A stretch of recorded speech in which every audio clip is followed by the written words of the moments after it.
lo puse. Ahí está, ahora aparece. Ahora Ahí empezó. aparece. Bueno, debo haber cliqueado 2 veces, y en fin. Disculpen estos problemas técnicos. Ok, ahora, sí, claro. ¿Saben qué? Como no está Yani, que me avisa estas cosas, ustedes se pueden desmutear y háblenme, porque por ahí no veo tampoco,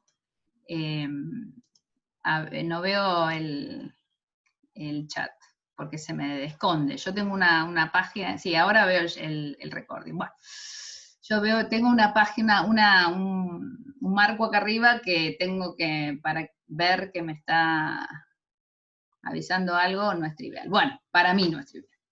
Bueno, entonces, vamos a empezar de nuevo. No voy a dar toda la perorata de las ecuaciones de Maxwell, pero ustedes ya las conocen, por suerte. O sea, le estuvimos hablando mientras fallé en grabar, estuvimos hablando de las ecuaciones de Maxwell, ¿ok? Entonces, estas ecuaciones son ecuaciones macroscópicas. Estos son campos macroscópicos, corrientes macroscópicas y densidades de carga. Entonces, esto es lo que uno normalmente usa para resolver los problemas del electromagnetismo. Como estaba diciendo, perdón, las relaciones constitutivas van a ser una parte muy importante de nuestra materia, porque es ahí donde vamos a habilitar de alguna manera que nuestros materiales sean esos mezcladores de frecuencia que vimos en la clase 1, ¿está bien? Donde podamos habilitar comportamientos más ricos que los que conocemos del electromagnetismo con materiales lineales. Bueno, entonces, si bien esto va a ser nuestro objeto de estudio principal, y yo les dije la vez pasada que básicamente lo que vamos a hacer es, bueno, proponer cómo es la polarización, o sea, el momento dipolar para nuestros materiales, y de ahí eso, introducirlo en las ecuaciones de Maxwell o en las ecuaciones de onda, y luego ver cómo eso propaga y qué campos tenemos y qué medimos en el laboratorio, va a ser esa nuestra gimnasia habitual. Antes de pasar a eso, me quería detener en algunos puntos que tienen que ver, que son importantes, que tienen que ver con las ecuaciones de Maxwell y cómo vamos a resolver de acá en más. Entonces me voy a dedicar la primera mitad de la clase a ver un poco estos puntos, que cuasi arbitrariamente los dividí en 4 puntos, pero bueno, me parecen importantes que ustedes los tengan en cuenta, sobre todo porque uno tiene que saber cada vez que usa cualquier ecuación, en este caso las ecuaciones de Maxwell, las ecuaciones de onda o lo que sea, cuáles son las aproximaciones que está haciendo detrás, porque acuérdense que va mucho de aproximaciones, sobre todo en esta materia, en toda la física, obviamente. Pero acá vamos a tener que tenerlo muy en cuenta, porque algunas aproximaciones van a servir para resolver algunos problemas y otras para otros, digamos, y no para resolver otros. Bueno, entonces, primer punto que me gustaría acá llamar la atención de ustedes son lo que se llaman las ecuaciones microscópicas de Maxwell. Entonces, en realidad, nosotros podemos concebir a la materia, a los materiales, como cargas, ¿no? Cargas que están por ahí, van a estar algunas ligadas, otras no, pero digamos, va a haber cargas, va a haber grandes espacios sin nada en los materiales y después cargas, por otro lado. Entonces, en ese contexto, en ese material, en ese mundo, podemos definir los campos microscópicos, y acá los puse con minúscula, el campo del flujo magnético, el campo eléctrico, y fíjense que taché esto, porque el campo de desplazamiento y el campo magnético, H, no tiene sentido, porque en el mundo microscópico es arbitrario esto de poner cargas libres o no, o sea que vamos a tener campo eléctrico y magnético, y vamos a tener densidad de carga y densidad de corriente. Todo esto son cantidades microscópicas. Y como dije, las densidades van a ser, y las corrientes también van a ser funciones muy escarpadas, muy inhomogéneas, porque vamos a tener grandes espacios vacíos, densidades de carga localizadas, etc.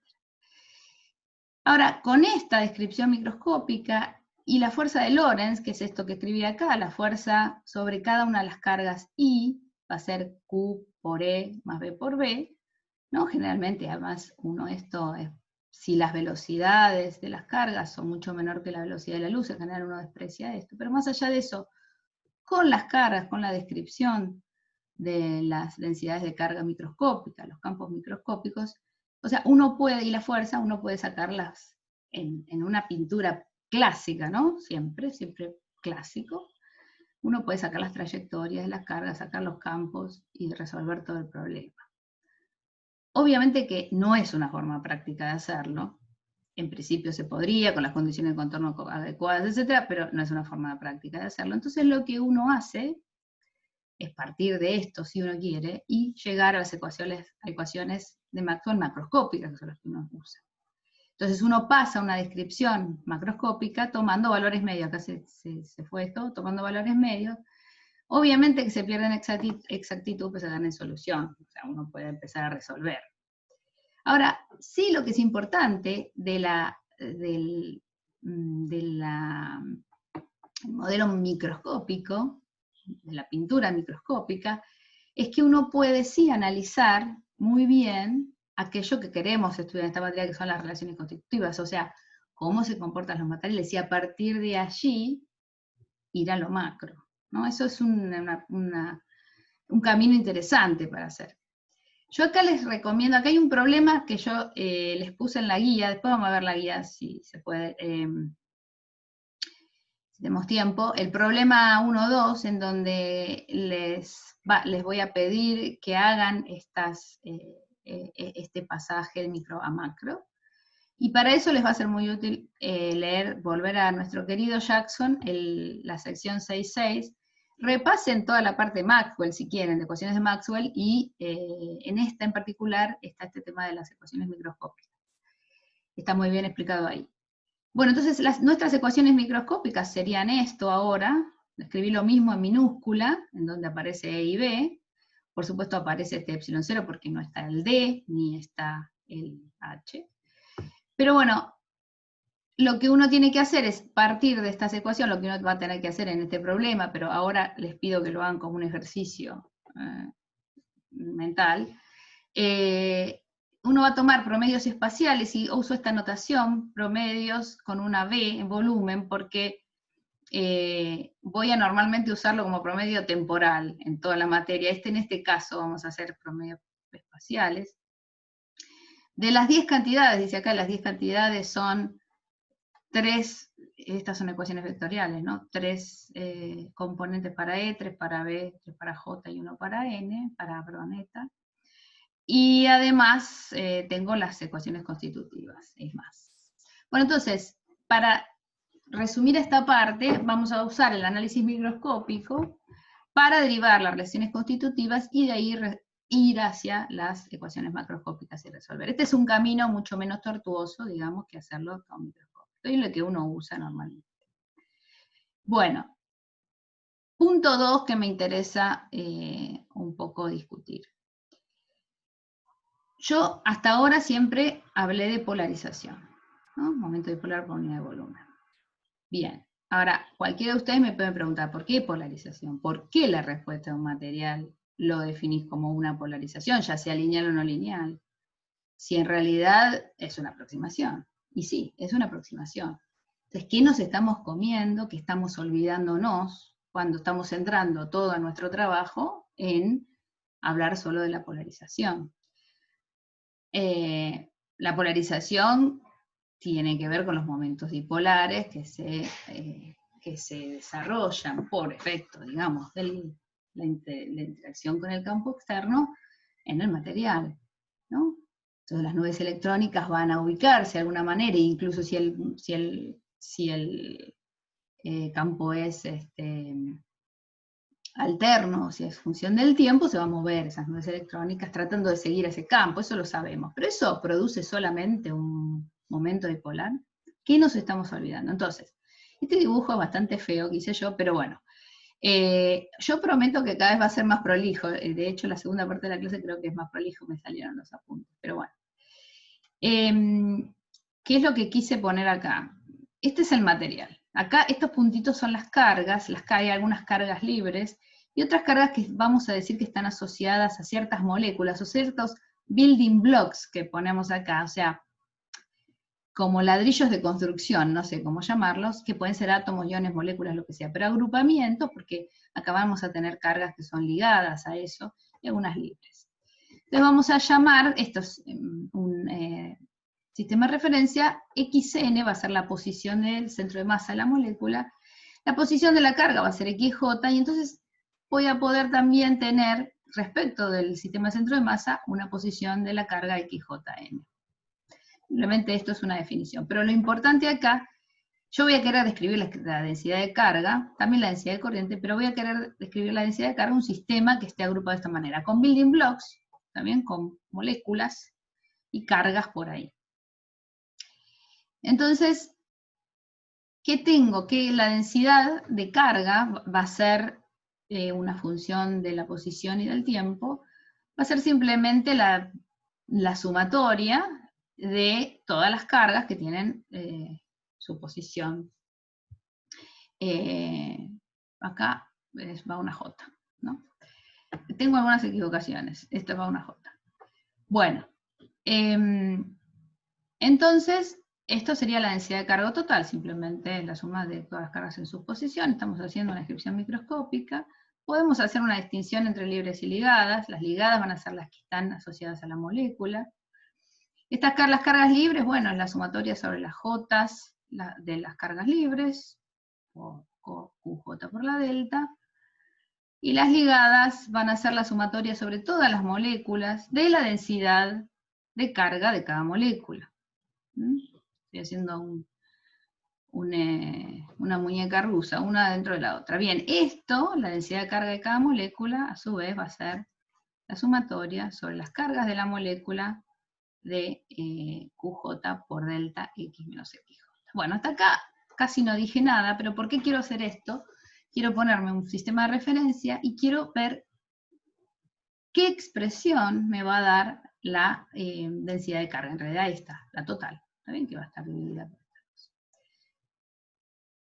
Bien, entonces vuelvo al problema 1.2, que es el que recién les dije, en donde ustedes van a postular alguna función con la cual van a hacer aquel promedio. Acuérdense que van a tener que hacer sobre las cantidades microscópicas un promedio espacial, un promedio en volumen, para lo cual van a tener que postular alguna función con la que promediar. Y esto que está dibujado acá, esto sería una función tipo, en función del... acá me dice, en esta visión, me pregunta Maxi, en esta visión si hay moléculas cargadas se consideran dentro de las cargas libres o ligadas. Muy bien, sería dentro de las cargas ligadas. Uy, perdí el cosa. Bueno, igual avancemos un cachito y vemos eso. Entonces, yo voy a hacer...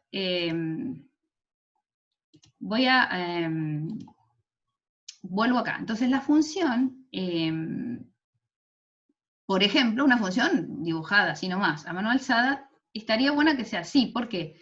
Pues yo quiero promediar, acuérdense que lo que decíamos es que estas cantidades microscópicas, aquello de feo que tienen, es que saltan muy abruptamente, tienen mucho espacio vacío, o sea, son inhomogéneas en espacio.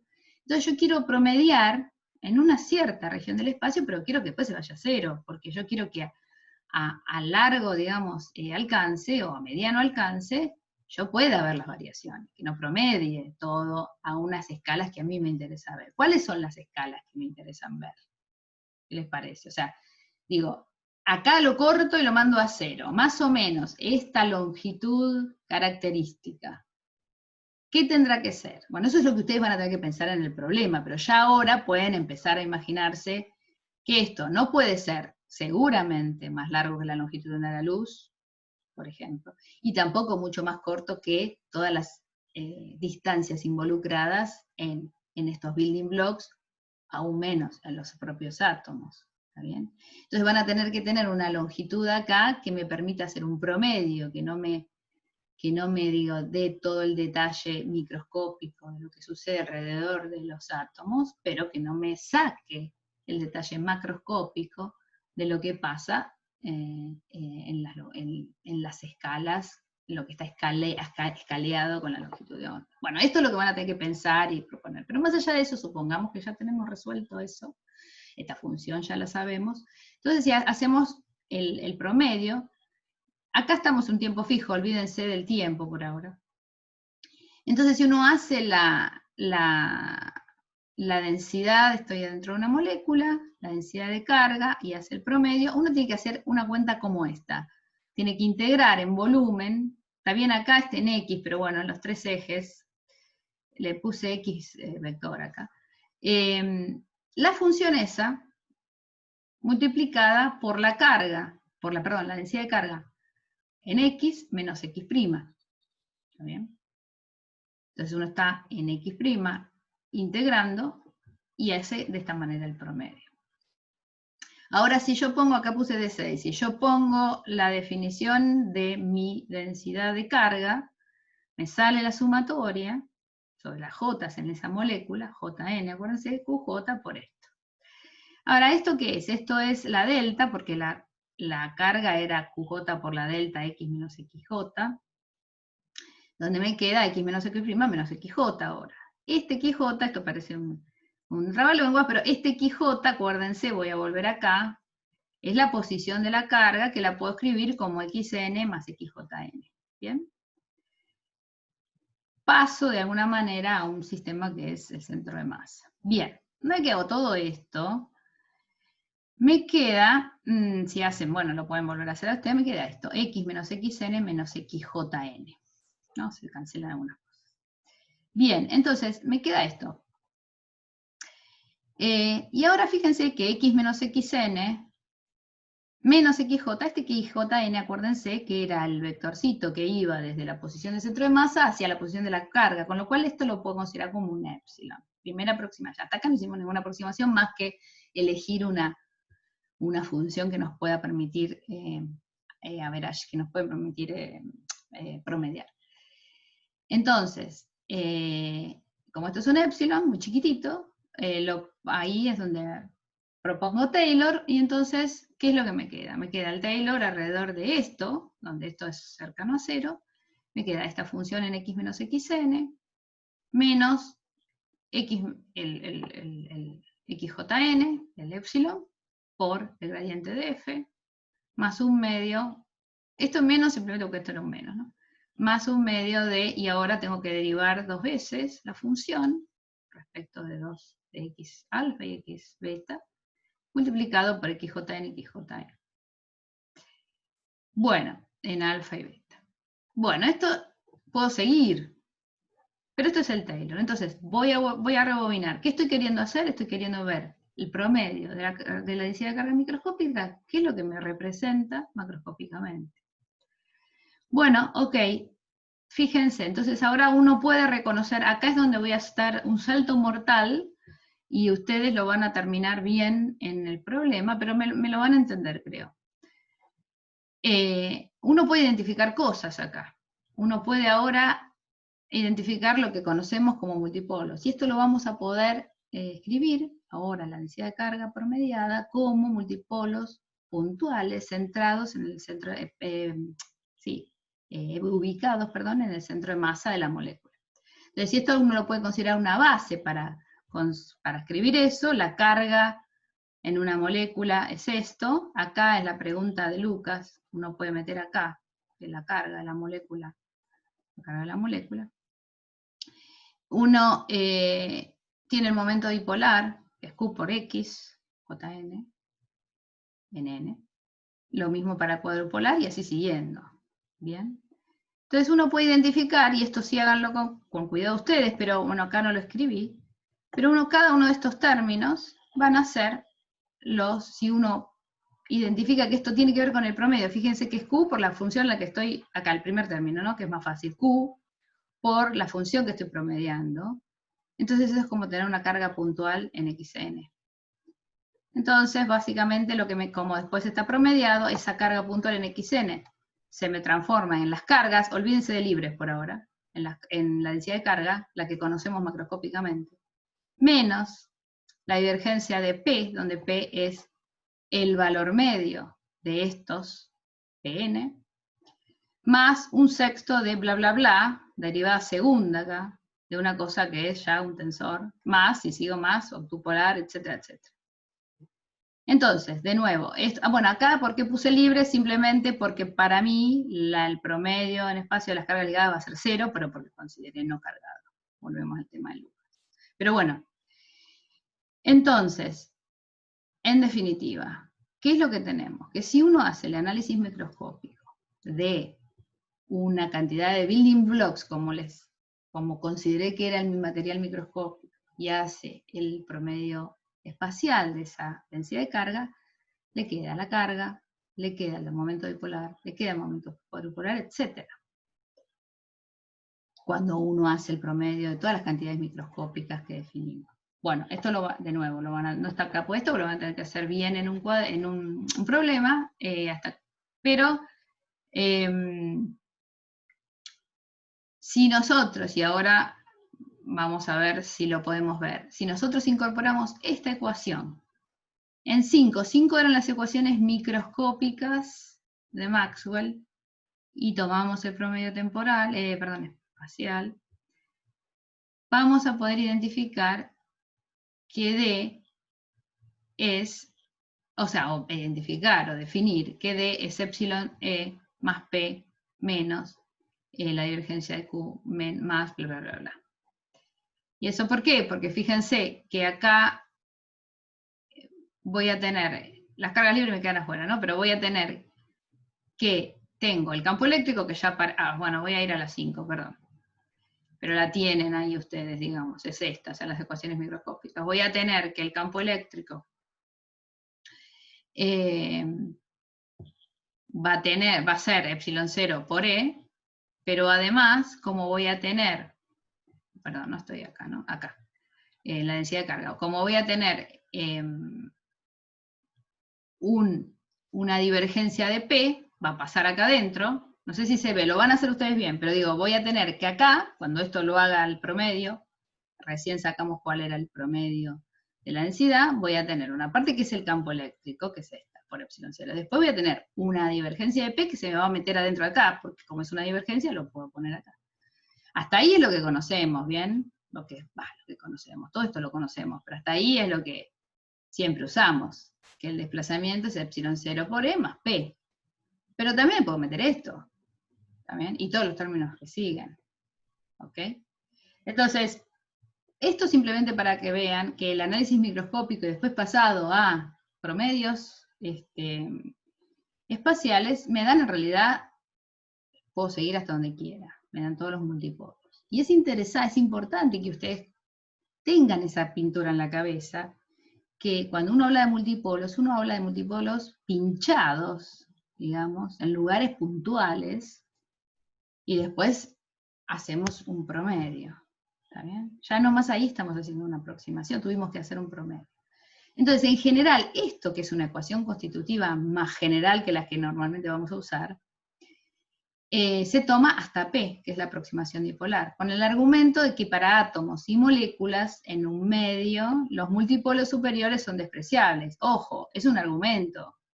La naturaleza no tiene que dar la razón con esto. Bueno, no es así, por ejemplo, en materiales que se llaman metamateriales, y tampoco en otras cuestiones como en otros tipos de comportamientos como actividad óptica y cosas de ese estilo. Digo, tengan en cuenta que vamos a estar tratando de mirar P en este sentido. Bueno, acá lo corté. D va a ser epsilon 0 por E más P, pero ojo, siempre tengan en cuenta que estamos tirando multipolos superiores. Bueno, un poco este punto es para llamarles la atención en eso. Si alguna vez tienen que resolver algo ustedes, tienen que tener eso en cuenta, ¿ok? Bueno, me estoy comiendo los multipolos superiores, ¿está bien? Bueno, en metamateriales o materiales en la nanoescala no está bien, por ejemplo. Bueno, ok, sigamos. Punto 3, otra cosa que vamos a hacer acá, otra aproximación, es que vamos a considerar que los materiales no son magnéticos, no tengo magnetización. ¿Está bien? A la óptica normalmente uno siempre dice que, normalmente que los materiales no son magnéticos, no se produce magnetización, pim pum pam, listo. El flujo magnético es igual a mu0 por h. Se acabó la historia, Esto también pasa en otras áreas, ¿no?, de la física.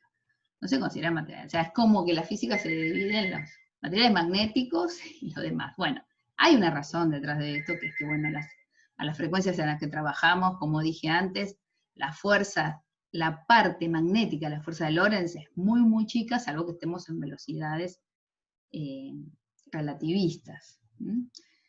Pero, y acá viene el pero, esto no es verdad para muchos casos. ¿Está bien? Acá con esto estamos dejando afuera todo lo que es la magneto-óptica, que se relaciona con la interacción de luz con materiales que son magnéticos, o sea, materiales magnéticos a los que les hago incidir luz, y también los metamateriales. Por ejemplo, estoy dando 2 ejemplos. ¿Está bien? Entonces, de nuevo, vamos a considerar que no tenemos magnetización. Esto, o sea, esto de donde sale no lo voy a hacer porque es un cuenterío, pero lo mismo que hicimos para sacar desde esta cantidad microscópica, la macroscópica, acá me olvidé del B, de la misma manera lo podemos hacer para J, y entonces nos van a salir cosas como este estilo, donde esto no va a ser un problema. Si ustedes miran la ecuación microscópica se va adentro de D, pero acá me queda un rotor de la magnetización que lo vamos a considerar 0. ¿Está bien? Si uno vuelve para atrás y quiere ahora mirar materiales magnéticos, esto no lo puede hacer 0. Bueno, tercera advertencia o tercer punto que ustedes tienen que tener en cuenta, entonces, de lo que vamos a hacer, ¿no? No materiales magnéticos, pero ojo, bueno, a veces hay que ponerlo, y si hay que ponerlo, hay que calcular esa J.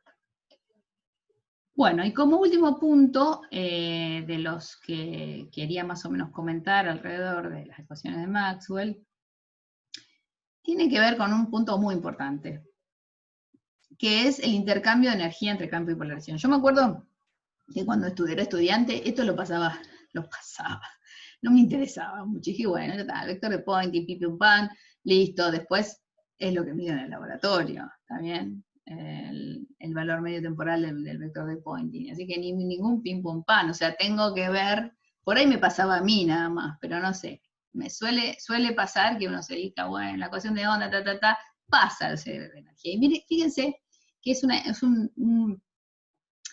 una mirada interesante que está relacionada con lo que nosotros vamos a querer estudiar, que es la óptica no lineal.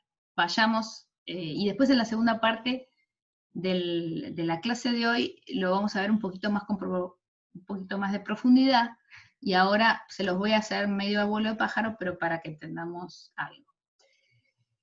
Entonces, dijimos que vamos a usar la polarización para representar el material, y entonces en esta parte, este balance de energía que vamos a hacer ahora, vamos a ver por qué es central para la óptica no lineal, en términos de cómo se transfiere la energía del campo electromagnético al material. También esto es como un análisis energético que vamos a hacer, donde se va a poner de relieve que esa polarización va a ser central, porque va a ser lo que nos va a decir en la ecuación de balance de energía, que el campo está transfiriendo energía al material. Entonces se puede generar esa polarización no lineal. Bien, entonces vamos a derivar lo que se llama el teorema de Poynting. De nuevo hay un ejercicio relacionado con esto en la guía 1, así que tienen oportunidad de revisitar todo esto con los ejercicios. Pero lo voy a hacer rápido, acá creo que me van a entender. Bueno, entonces, lo que vamos a hacer acá son las dos ecuaciones, voy a volver para atrás, ustedes si tienen la punta ahí lo ven, pero el 3 y 4 son las ecuaciones de rotor para el campo eléctrico y el magnético dentro de las ecuaciones de Maxwell, ¿no? Y además voy a multiplicar, voy a hacer el producto escalar de esas dos. O sea, acá está la ecuación de rotor para campo eléctrico y magnético, y multiplico acá por H, escalarmente, y acá por E. Entonces, del otro lado me queda esto que está acá. Acuérdense, estoy usando esto, ¿no? Estoy usando que el flujo magnético es mu0 por H. Ya estoy usando que no es magnético. Estoy usando también las relaciones constitutivas, la relación constitutiva que corto en la polarización. Entonces, me queda esto, este lado, derivada respecto de H, en realidad este mu0 sale porque esto es B, multiplicado por H, porque lo multipliqué acá por H, a la izquierda. ¿Bien? Lo mismo me queda con E, ¿no? Me queda J por E de un lado, después me queda este epsilon 0 que me salió de la D de acá adentro. Bueno, repásenlo, pero esto me queda una ecuación de este estilo. Acuérdense que D ya lo puse como epsilon 0 por E más P. Ok, me quedan estos dos choclos. ¿Y qué hago con esto? Ahora lo que hago es resto la 10 de la 11 de la 10, depende de los signos, pero bueno, creo que acá dice de la 11 de la 10, pero fíjense los términos que me quedan. Antes de pasar a ver esta sustracción, uso esto, que es lo siguiente. Fíjense que la derivada respecto del tiempo de cuadrado es 2 por E por la derivada de E respecto de T. ¿Está bien? Entonces, fíjense el tipo de términos que me quedan. Fíjense, este término, Tiki, de acá, y este término, son parecidos a esto, o sea, son la derivada respecto del tiempo de cuadrado y la derivada respecto del tiempo de h cuadrado. Lo pasé para este lado, con sus constantes, qué sé yo. Después tengo un término que es j por e, que me sale de acá, y del otro lado me quedan todos estos productos, que son el escalar de E con el rotor de H y el escalar de H con el rotor de E, y me queda este cosito, este terminito acá, que va a ser fundamental, que es E por la derivada respecto del tiempo de P. ¿Ok? Los signos, después chequenlos, creo que también, porque pasé para un lado y para el otro. Pero bueno, más allá de eso, fíjense que la naturaleza de los términos son distintos. Esto que está acá, que son los rotores, voy a usar una identidad que les recomiendo que agarren la primera hoja del Jackson y ahí tienen todas las identidades y ya está. Y con eso zafan para todo lo que tienen que hacer. Después también más adelante les voy a recomendar que repasar las transformadas de Fourier, pero digo, agarren las identidades y entonces este tipo de producto, el producto, la divergencia del producto vectorial E por H, me queda una cosa que es de esta forma. Entonces, en definitiva, fíjense qué linda ecuación que me queda. Tengo estos términos, que los voy a meter adentro de este U, ahora vamos a ver qué es. Este término, J por E, que lo pongo acá. Este término, estos dos, esto que es, fíjense que es el vector de Poynting, o sea que me queda la divergencia del vector de Poynting. Y me queda el término en cuestión, que es E por la derivada de P respecto a T. ¿Se entiende hasta acá? Yo, la verdad, como estoy como, no sé, sola en el... A ver, si hay alguna pregunta. No. Uy, bueno, hice una cosa mal. Bueno, entonces, ¿se entiende hasta acá? Ya que estamos más o menos bien. Bueno, poner respuesta, supongo que sí. Bien, sí, vamos bien por ahora. ¿Todo bien? Bueno, cada tanto denme una señal de vida. Muy bien, entonces llegamos a esta ecuación clave. Este es el teorema de Poynting, que se llama teorema, pero bueno, es un balance de energía. Fíjense, esta U, que es esto, que es una suma de formas de este tipo, E cuadrado, H cuadrado, es la densidad de energía, lo definimos, si quieren, como la densidad de energía electromagnética, ya lo definieron en el electromagnetismo, ¿no? Es el E cuadrado, el H cuadrado, con sus constantes. Este es el vector de Poynting. Entonces, si leo esta ecuación, lo que me está diciendo, esto es un balance de energía, lo que me está diciendo que es el rate de cambio de energía electromagnética, ¿no? Si me fijo en un volumen, va a ser el resultado del flujo de energía que sale de la superficie de ese volumen, más las pérdidas, una por efecto Joule, J por E, y otra por efecto de la polarización. Entonces, ¿qué es lo que me está diciendo esto? Que además del que se va por la superficie, de lo que varía la densidad de energía, las pérdidas por Joule, que ya las conocíamos, y además, entre comillas, las pérdidas por la transferencia de energía del campo a la polarización. Eso es lo que me está diciendo esto.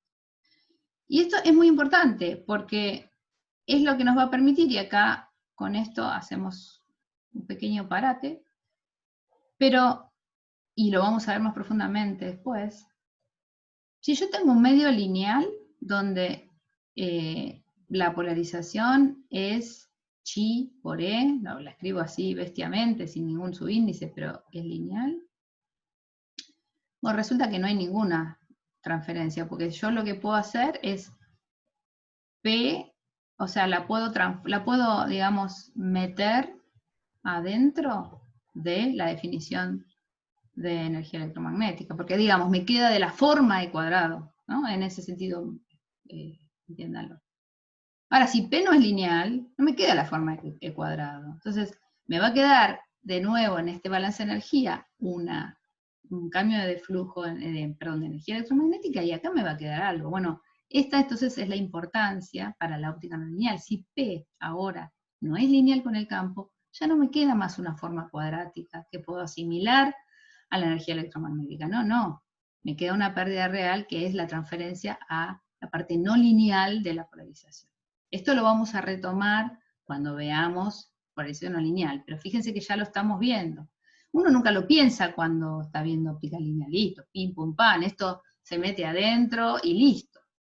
Pero no, si es no lineal, no se mete adentro de energía electromagnética. Entonces tengo una pérdida que entre comillas es real, que vendría del campo, que vendría a ser la transferencia.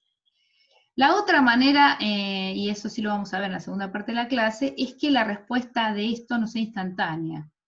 Y eso lo vamos a ver con detalle. O sea que esto es o sea, chi es una función del tiempo, pero del tiempo en que está sucediendo, el tiempo que lo estoy calculando, y los tiempos anteriores. Eso lo vamos a ver. Si la respuesta es instantánea, solo depende del tiempo que lo estoy calculando. Eso equivale a un medio no dispersivo, lo vamos a ver, o sea, un medio en que chi no sea dependiente de omega, o sea, que los valores que toma la susceptibilidad no son dependientes de la frecuencia con la que estoy incidiendo. Eso ya podemos decir que no puede ser real, no puede estar describiendo algo real, ¿no?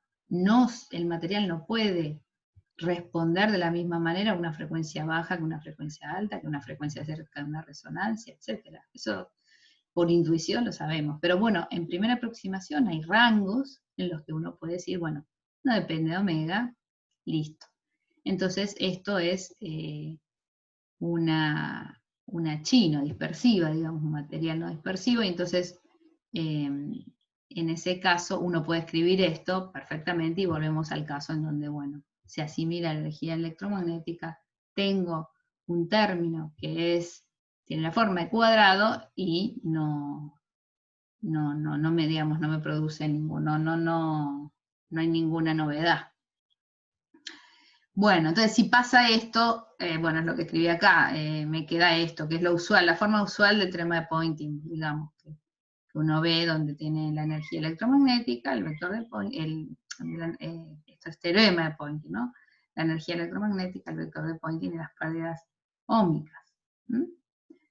Bueno, entonces, en definitiva, los términos no lineales o dispersivos van a permanecer en P, pues no los puedo transformar en cosas cuadradas, y acá lo de la clase que viene es porque yo lo había dividido mal, es en la segunda parte de esta clase, vamos a ver entonces, empezar a estudiar ya P, ¿ok? Bueno, más o menos, espero que se haya entendido el espíritu del repaso. Ahora van a los problemas y yo les recomiendo que los resuelvan y vayan y revisiten esta parte. Voy a hacer stop share para verles un poco. ¿Alguna pregunta tiene alguien que quiera hacer? Nada, bueno. Entonces, vamos a hacer una cosa. Vamos a descansar. ¿Les parece hasta las 10 exacto? O sea, son 9:51, 10 minutitos para cada uno vaya a tomar agua o hacer lo que tenga que hacer, hacerse un café. Y voy a hacer una... Bueno, vamos a entonces seguir.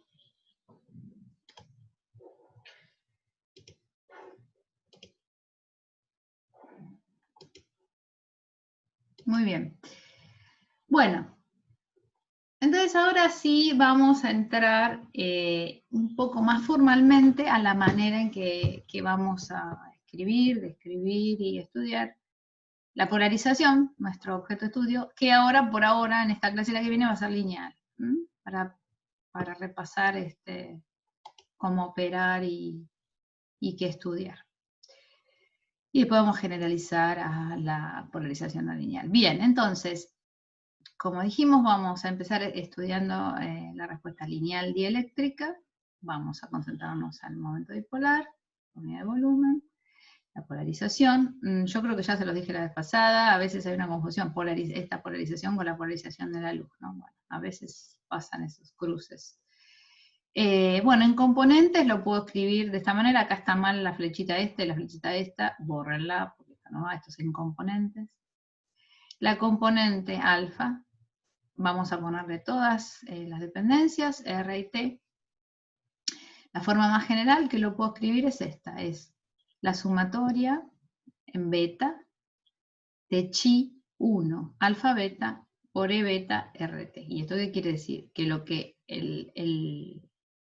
la constante de proporcionalidad en realidad es un tensor, es el tensor de susceptibilidad lineal, que es una matriz de segundo orden, entonces tiene dos índices, alfa, beta, este beta tiene que coincidir con este beta, o sea, voy a sumar, voy a tener toda una matriz, imagínensela en matricial, en donde voy a multiplicar cada elemento de este tensor por B, o sea, voy a tener la columna vectorial X, Y, Z, y voy a multiplicar. Esto lo que me está diciendo, obviamente, es que el Px no va a depender solamente de Ex, el Pi no solo de Y, y así. También va a haber una mezcla en un tensor. Este tipo de cosas que acá es en la susceptibilidad lineal, las que nos va a permitir hacer eficiente nuestra generación de armónicos después en la óptica no lineal. Así que es importante que lo trabajemos bien y que nos acostumbremos a trabajar con estas cosas. Bueno, entonces, como les dije, acá estoy poniendo explícitamente las dependencias, donde chi1, bueno, tiene dos índices y la dependencia de R de T. Bueno, entonces, esto en principio es así, en forma general, pero, como anticipamos recién, el sistema requiere un tiempo para responder. Es decir, que chi va a depender de alguna manera de los instantes anteriores y de los lugares vecinos, de ambas cosas. ¿Y esto qué quiere decir? Lo podemos ver acá en este dibujito. Entonces, en principio, uno tiene que escribir chi 1, alfa beta, como dependencia de R, o sea, del lugar donde lo estoy calculando, de todos los R' cercanos o no tan cercanos, de T y de todos los T', recientes o no tan recientes.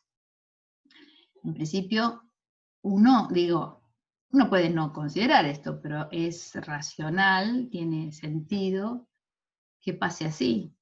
¿Y por qué? Bueno, ahora lo vemos por ahí en este dibujito que está acá. Supongan por un momento que el campo eléctrico que está incidiendo, que está iluminando ese material, es, digamos, una delta o algo muy cortito para fijar ideas, que está centrado en T0. Esto lo estamos considerando en un lugar del espacio fijo. Entonces viene este pulso, digamos, de luz, y la respuesta al material, digamos, sería, en este caso es como la respuesta al impulso, ¿está?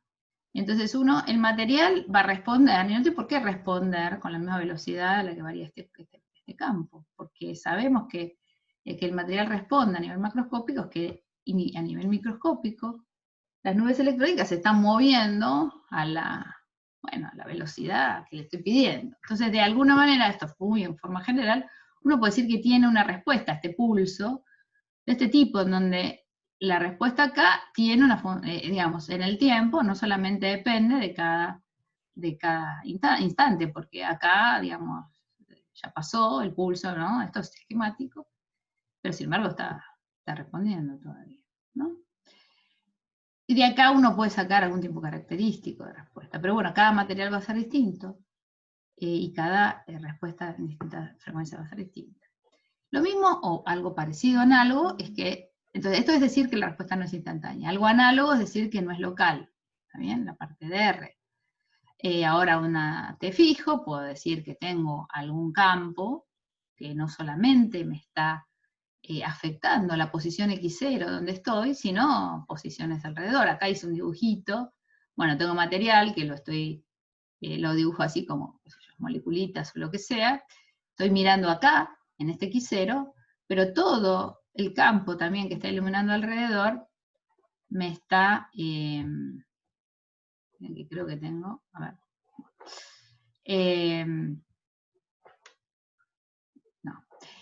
me está también influenciando la respuesta en ese lugar. ¿Vale? Entonces también voy a tener alguna susceptibilidad chi1 que tenga una distancia característica, ¿no? Entonces, en principio, tiene sentido pensar esto y esto. ¿Mm? Entonces, esto es lo que llamamos dispersión temporal, que en realidad es dispersión a secas. Después vamos a ver qué va a ser la dispersión. Y esto es una dispersión espacial que generalmente la vamos a despreciar. Vamos a considerar que es solo local. De nuevo, tengan en cuenta que estamos despreciando. Digamos, las veces que no lo hagan, que no lo tengamos en cuenta, es simplemente lo estamos despreciando. En muchos casos es una buena aproximación, en otros no. La dispersión en tiempo, dispersión temporal o dispersión a secas, no se puede dejar de considerar en ningún caso prácticamente. Es muy difícil. Y después vamos a ver un poquito por qué. Bueno, entonces volvemos para atrás. ¿Para qué estamos diciendo todo esto? Es porque acá me dicen si hay algún criterio. No es que es un criterio, justamente. Me preguntan si hay algún criterio para despreciar esto. El tema es si la naturaleza, de nuevo, después te responde. En principio, como esto tiene bastante sentido porque la longitud de onda, digamos, de alguna manera, es muy grande. O sea, si querés, estás trabajando en un mundo en que el K es igual a 0 prácticamente.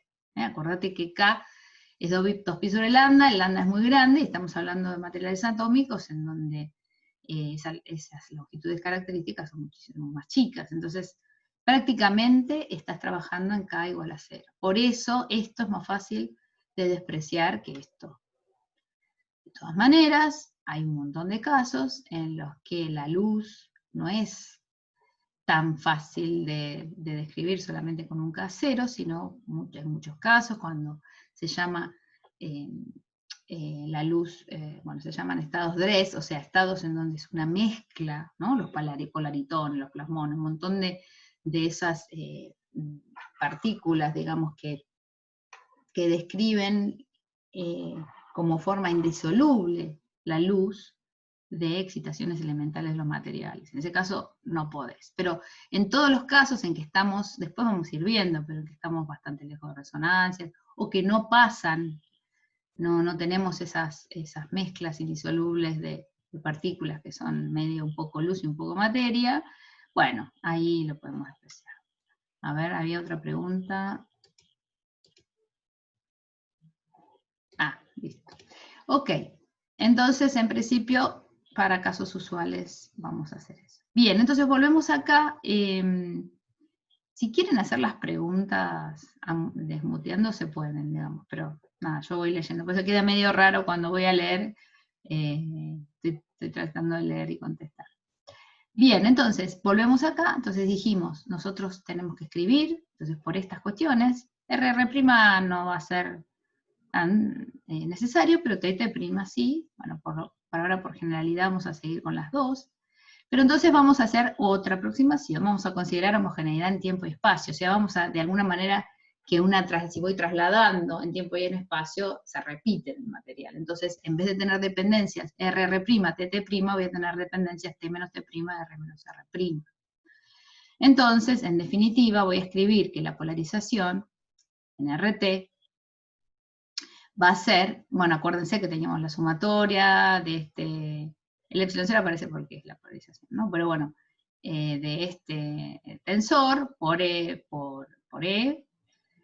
y ahora tenemos que los argumentos son acá, esto es una coma, perdón, acá había cerrado, es una coma, R menos R', coma, T menos T', R', T', y tengo que integrar en R', en todos los tres, por eso en volumen y en T'. La de volumen, como dijimos, mucho no nos va a interesar, pero la de T hay que tener muy en cuenta que si yo integro entre menos infinito e infinito, ¿no? Yo acá estoy considerando el efecto desde el menos infinito hasta el más infinito, de todos los tiempos, el efecto sobre sobre el material. Pero hay una cosa muy importante y que la clase que viene va a ser más relevante cuando veamos las relaciones de Cramer-Koenig, que es la causalidad. O sea, yo lo que sí tengo que pedir en esta integral y en todo lo que haga es que la susceptibilidad, los componentes de la susceptibilidad de primer orden sean cero si St' es mayor que T. También si yo estoy calculando todo en un tiempo, lo que me va a afectar es lo que pasó antes, no me acuerdo después, básicamente. Eso se llama causalidad. Muy importante en las relaciones después que vamos a ver y en varios efectos. Pero bueno, hay que tenerlo en cuenta acá. Ok, entonces propusimos esta invariancia translacional. Esto nos permite, y acá empezamos a usar esto que vamos a usar mucho, que es la expansión en ondas planas. Lo que digamos es hacer la transformada de Fourier. Entonces el campo lo podemos, bueno, ahora lo vemos, pero el campo en RT lo puedo expresar como el campo en K omega por la base de ondas planas. E a la I KR menos omega T, integrado en dk 3 veces, integrado en omega, eso me da 1 sobre 2pi a la cuarta. Después vamos a volver bien a la definición que vamos a usar de transformada de Fourier, pero bueno, voy a tener que hacer una cosa como esta, una expansión en ondas planas. A ver, quise ver la pregunta y se me... Bueno, necesito a Yani. Bien, perdón por todas estas cuestiones técnicas. Bueno, ok, entonces, volviendo acá, yo puedo hacer esto. Lo mismo pasa con todos los campos, todos los tensores. Esto va a ser un ejercicio que vamos a estar haciendo todo el tiempo, pasar de K omega a RT y de RT a K omega. Acá empezamos a considerar que no hay dispersión, lo que discutíamos antes, que K es muy cercano a 0. Así que vamos a obviar toda la parte de K y R, o sea, vamos a dejar expresado siempre nuestra transformada de Fourier, va a ser en T, entonces nuestro campo va a tener la dependencia R y omega, no vamos a preocuparnos por R. Entonces, esta sí sería nuestra definición, si quieren, de transformada de Fourier. Digo porque a veces hay algunas, digamos, pongámonos de acuerdo con las constantes, entonces el campo, una componente del campo, RT, la voy a expresar como la transformada de Fourier, donde acá tengo el campo en R omega, por E a la menos I omega T. De la misma manera, todas las componentes de P. ¿Ok? Esta es nuestra definición.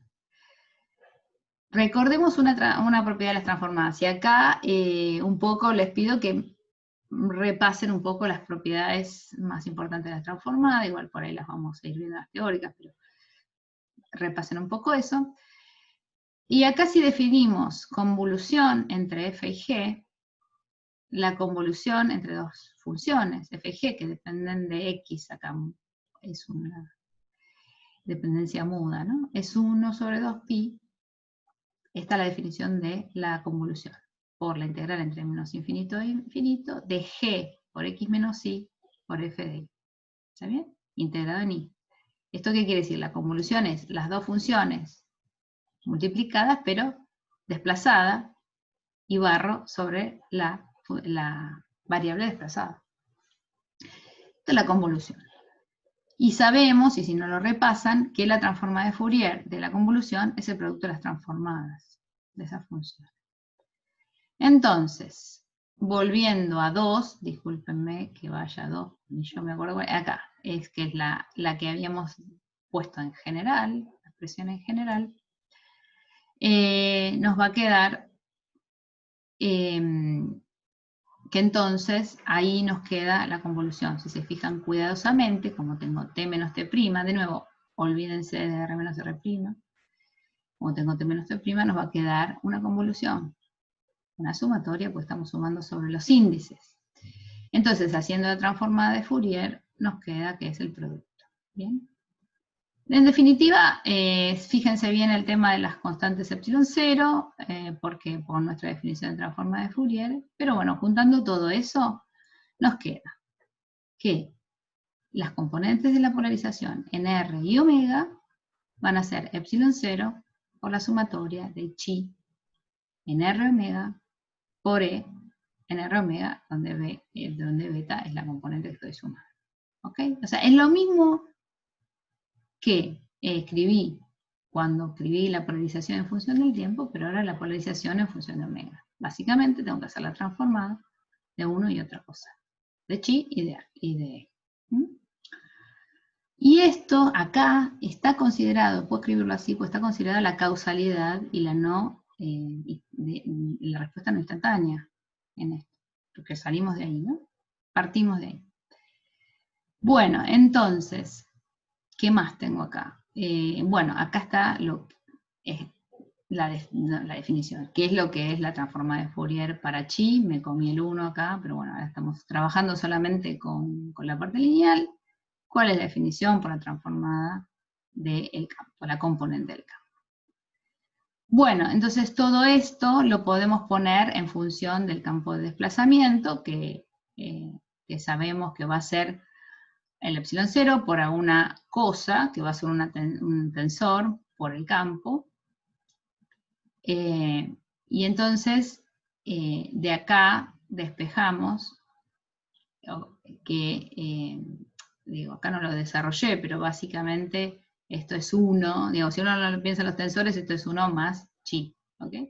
Entonces, este tensor es una definición, si quiero usé esto, ¿no? Usé la definición de D, es la delta, el tensor unidad delta, unidad, podía poner como unidad, y más el tensor de susceptibilidad chi. Bueno, y acá llegamos a un resultado que ustedes conocen, que es la relación entre la susceptibilidad y lo que llamamos comúnmente constante dieléctrica, que no es ninguna constante, fíjate que lo que menos es constante. Es un tensor, depende de R y depende de omega, lo mismo que la susceptibilidad chi. ¿Ok?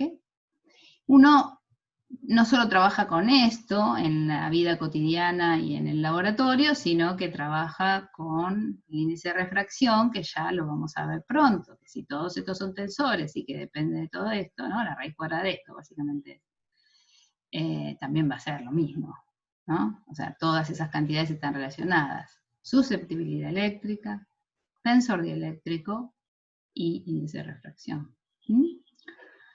Bueno, entonces, ¿qué lo rebobinando? Porque nos perdemos las cuentas. Rebobinando lo que estamos haciendo es dando una expresión formal con todas las dependencias y considerando que tenemos una respuesta no instantánea, la no local la dejamos de lado. Entonces esto depende de omega, básicamente. Y trabajamos con las transformadas. Entonces, acá simplemente les pongo porque no lo definí directamente, pero bueno, son nuestras definiciones transformadas, simplemente por los constantes, ¿no? Acá en la transformada me queda un 1 sobre 2pi por cada una de las cantidades que transformo y sin nada, sin transformo. Muy bien. Alguna cosa que notar. De nuevo, esto es una expresión formal, pero que nos va a servir de acá en adelante.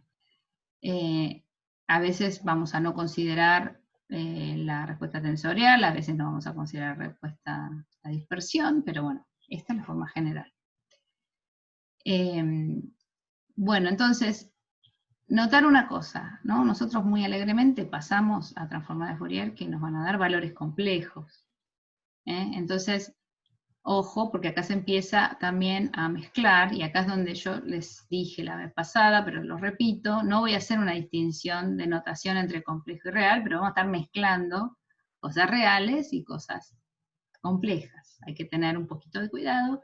Hay libros como el libro de Powers, que es uno de los libros Bibliografía de la Materia. Básicamente la bibliografía de la materia es el Mills, el Boyd y el Powers. Digamos, esos 3 libros, con esos 3 libros, no es que se tengan que leer los 3 libros, pero más o menos pueden sacar, yo les voy diciendo, bueno, qué pueden sacar de cada lugar, o les voy indicando, pero tiene, por ejemplo, una diferencia, y es una connotación que la verdad es que joroba, entonces,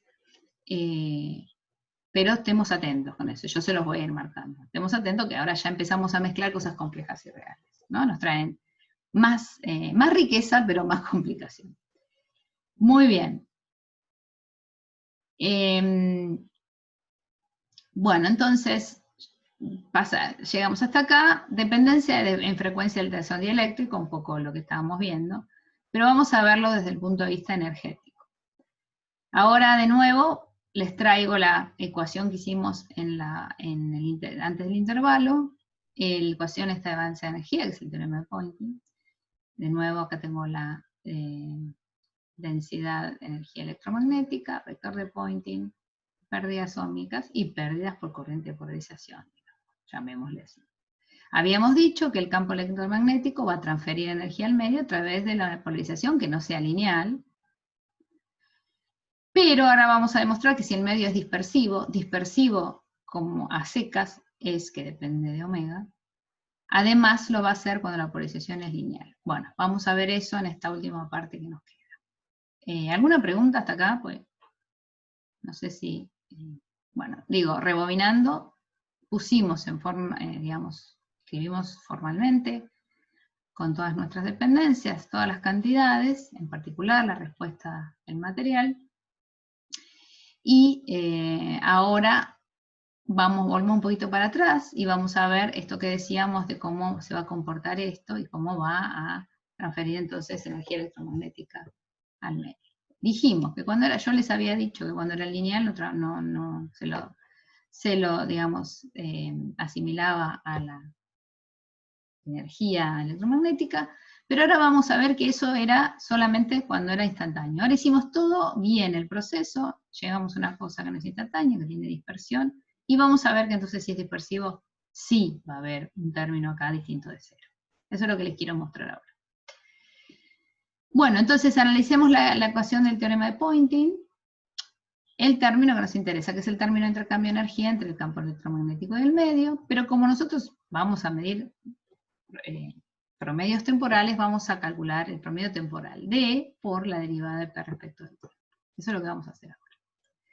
Entonces, y esto es importante que lo entiendan porque es muy importante después para la óptica no lineal, vamos a ver que la relación de fase entre E y P juega un rol importante en determinar la dirección del flujo de energía, si es que hay alguno, a partir de mirar el teorema de Poynting. Si yo miro el teorema de Poynting, bueno, acá sacando valores medios, esto puede ser positivo y negativo, digamos. Entonces puede haber flujo de energía que vaya del campo a la polarización o de la polarización al campo.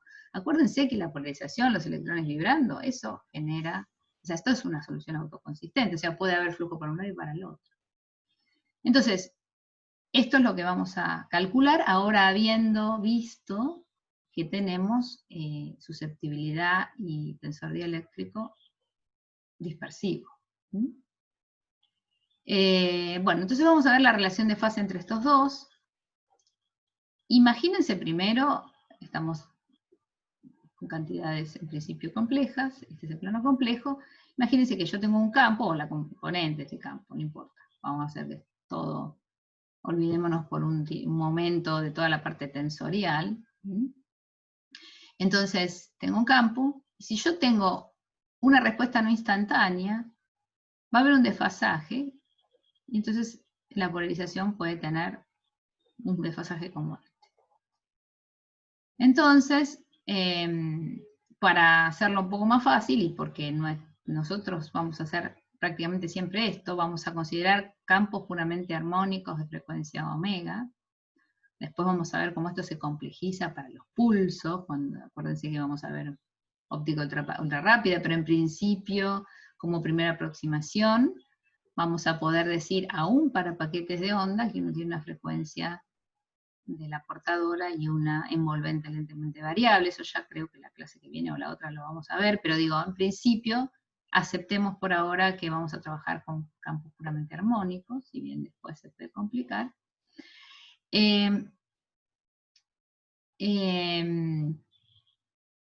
Bueno, esto es un comentario. Entonces vamos a ver lo siguiente. Tenemos dos campos monocromáticos reales, y supongamos que es F de RT. Este es un campo real, entonces si yo lo quiero expresar en notación compleja, es FR de R por E a la menos I omega T, ¿no? Considerando monocromático. Este F de R es complejo. Este es real. Entonces esto es un medio de esto más el complejo conjugado. Este CC significa complejo conjugado. Si yo hago complejo conjugado, lo pongo, multiplico por un medio, me da el campo real. Siempre que vean CC en esta materia es que tengo que agregar el complejo conjugado. Uno puede trabajar con esto, pero después tiene que acordarse que esto quedó colgado. Lo mismo para un G, un campo real, RT. Tengo un G de R en principio, ¿no? Por un E a la menos I omega T. Bueno, y acá viene que lo que ustedes tienen que trabajar, problema 1.4. Cuando termine la teórica voy a mostrarles la guía un poco para que se orienten y que ya puedan empezar.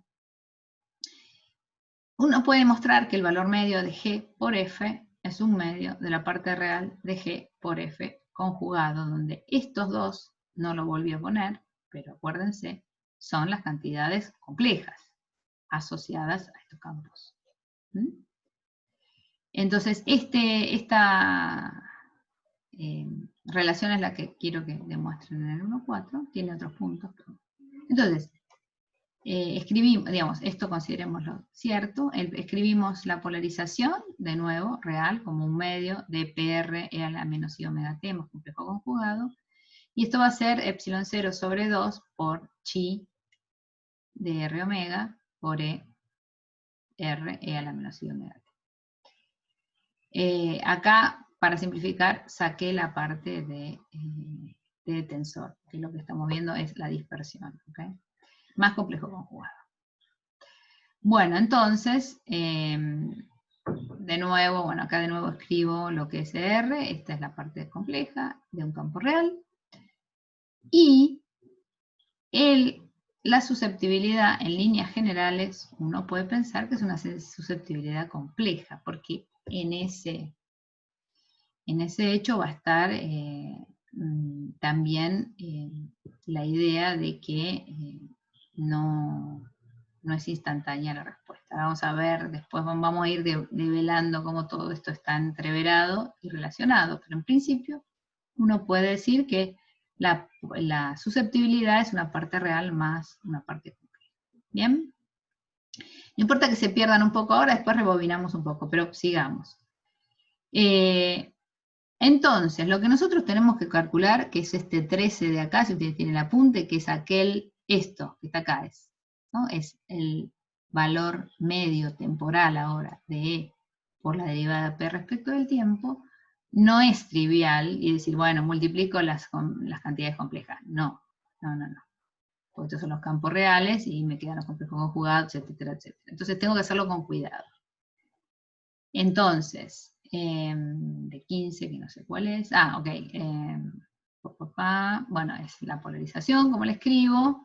Acá, bueno, saco la derivada de la polarización, que simplemente, como la cantidad que depende del tiempo es esta, baja menos I omega, pero también tengo complejo conjugado. Esto voy a pegar el salto mortal de acá hasta acá, les pido que ustedes lo hagan, pero tiene sentido. Yo lo que voy a hacer es, todo esto con el complejo conjugado lo tengo que conjugar, ¿bien?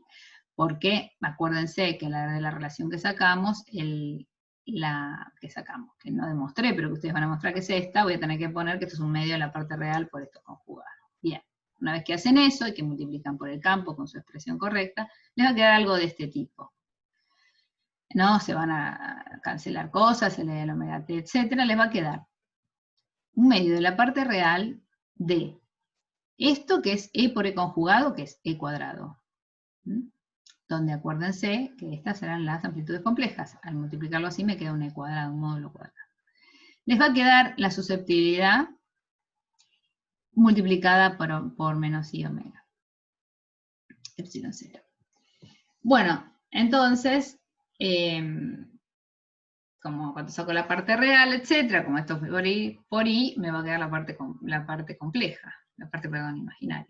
Entonces esto, en definitiva, que era lo que yo quería calcular, me queda un medio omega epsilon 0 por la parte imaginaria de la susceptibilidad por el campo al cuadrado.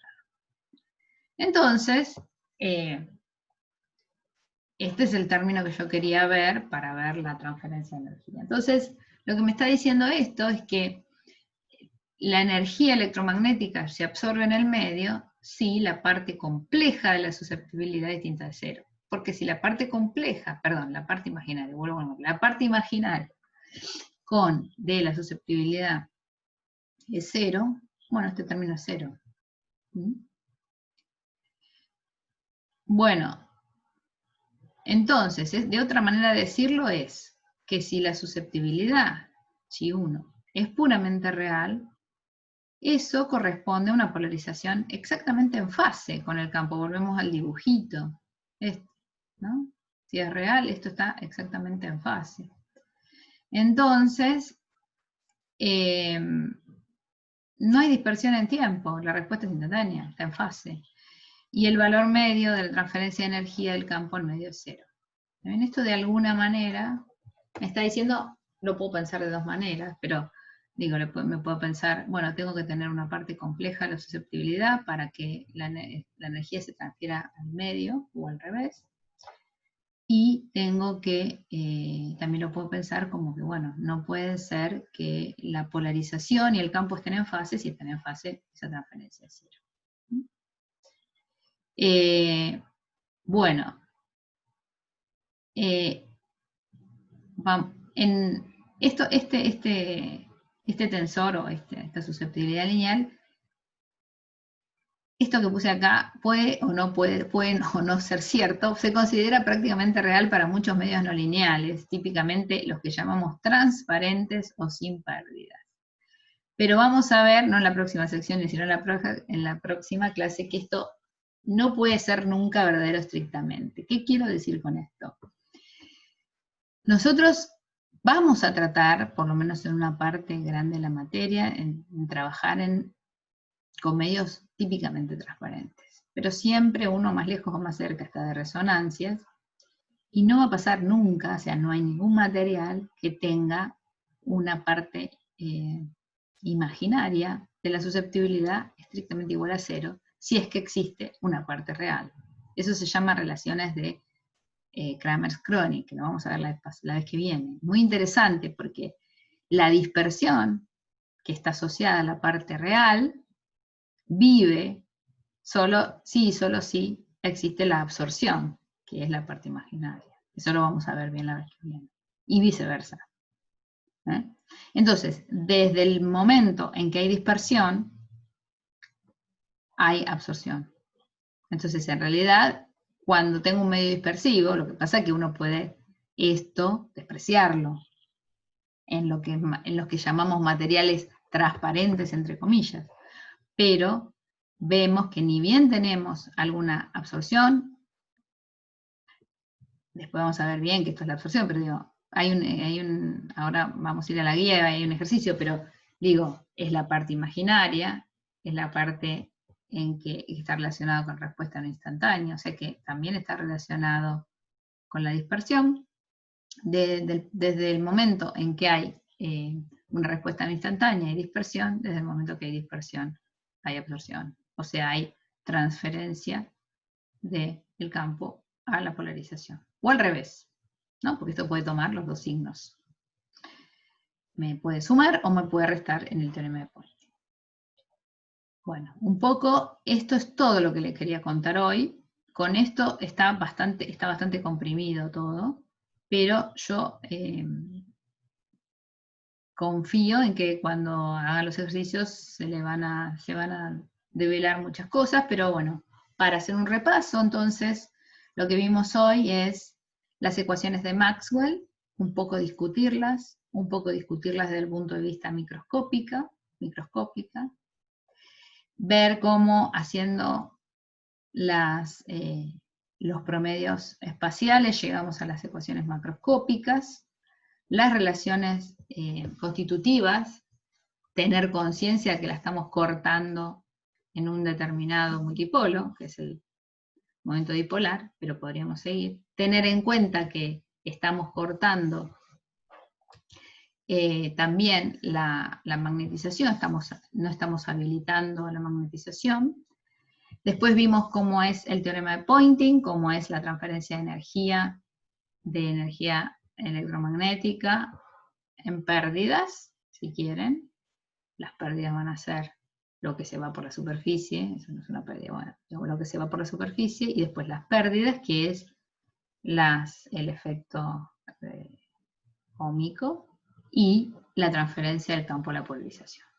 Entonces, en ese sentido, nos interesa ver la polarización, después la definimos formalmente, definimos las cantidades de las cuales dependen, vimos que va a haber una dispersión, va a ser dispersivo por la respuesta no instantánea. La respuesta no instantánea además nos lleva a tener una expresión en transformada de Fourier, cantidades complejas, y luego entonces ver que entonces la transferencia de energía del campo de la polarización se da si hay una parte imaginaria de la susceptibilidad. Un poco para resumir. Bueno, ¿alguna pregunta? Hasta acá, por acá, a ver, vamos a parar, pero primero si hay alguna pregunta.